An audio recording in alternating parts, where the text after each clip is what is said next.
নমস্কার, শুভ দুপুর বন্ধুরা। আজ 13ই জানুয়ারি মঙ্গলবার। আজকে দুপুরে এই মুহূর্তে আমি হাজির হয়েছি দীঘা মহানা গঙ্গোৎসব 2026-এর এবছরের পুজো মণ্ডপের সন্নিকটে।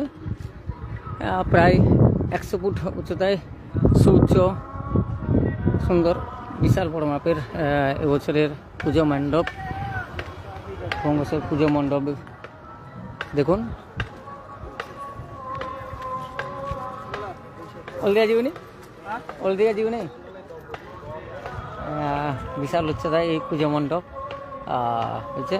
তবে প্রতিমা দর্শন করানো যাবে না, কেন চারদিকেই ব্যারিকেড করানো আছে।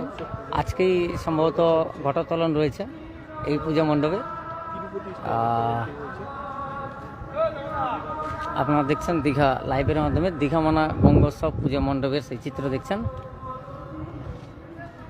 তবে প্রতিমা দর্শন করানো যাবে না, কেন আজকে উদ্বোধন রয়েছে। আর চারিদিকে যেহেতু ব্যারিকেড করা আছে, তাই প্রতিমা দর্শন করাতে পারছি না। যদি সম্ভব হয় রাতের দিকে অবশ্যই প্রতিমা দর্শন করাবো। তো পুজো মণ্ডপের যে পুজো মণ্ডপটা কেমন ভাবে এবছর বানানো হয়েছে সেটা একটু আপনাদের সামনে তুলে ধরছি।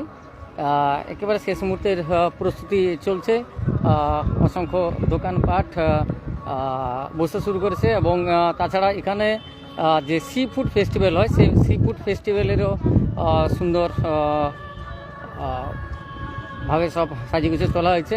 এবং এখানে যে অনুষ্ঠান মঞ্চ, সেই অনুষ্ঠান মঞ্চেরও কাজ চলছে। সেই সাথে পাশাপাশি বিভিন্ন স্টলগুলো ইতিমধ্যে এসে বসতে শুরু করেছে।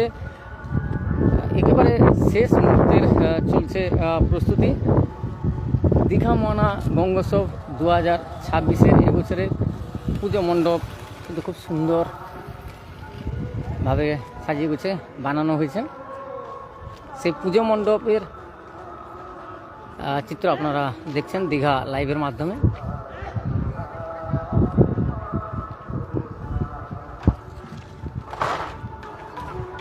দীঘা মহানা গঙ্গোৎসব 2026-এর এবছরের পুজো মণ্ডপের সুন্দর যে পুজো মণ্ডপ এবছর উপস্থাপন করা হয়েছে, সেটা থেকে আপনারা সরাসরি লাইভ দেখতে পাচ্ছেন। দীঘা লাইভ সরাসরি ফেসবুক পেজের দীঘা লাইভের মাধ্যমে সরাসরি আপনারা লাইভ দেখতে পাচ্ছেন।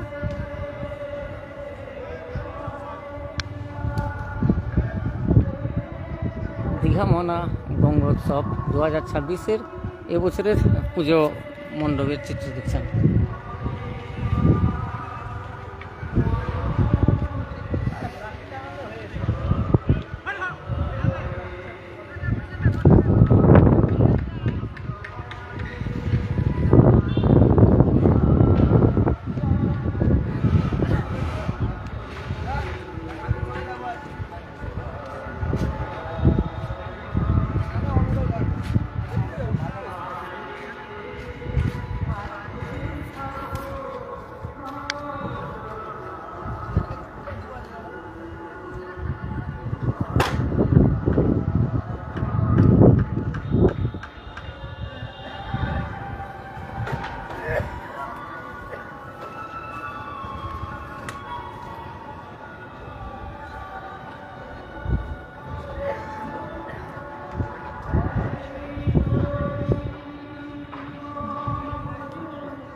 চলো গল্প শেষ।